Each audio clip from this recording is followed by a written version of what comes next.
गजा जंग का अंत, हुआ युद्ध विराम। इजराइल हमास के बीच डील हुई लागू। डील पर ईरान का बयान, बताई हार।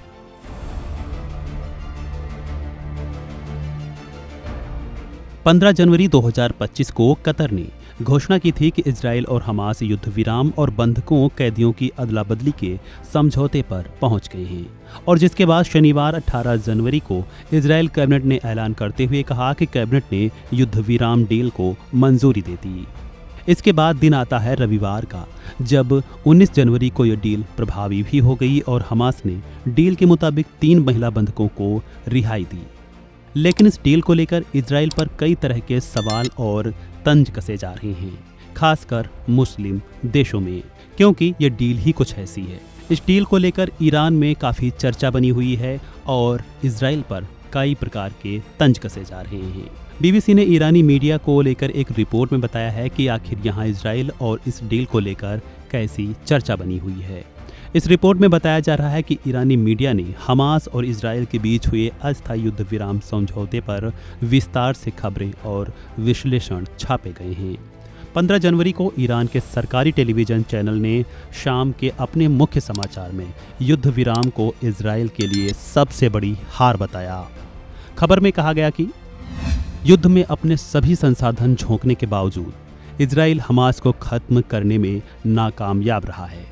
वहीं एक विश्लेषक ने युद्ध विराम को ईरान के रेजिस्टेंस फ्रंट की जीत बताया। इसके अलावा 16 जनवरी को ईरान के रेडियो और टीवी चैनलों ने बताया कि रेजिस्टेंस की जीत के बाद फ़लस्तीन से लेकर लेबनान, यमन, इराक, तुर्की और इस क्षेत्र के कई अन्य देशों में भयंकर जश्न मनाया गया। साथ ही ईरान सोशल मीडिया में भी इसे हमास की ही जीत बताया जा रहा है।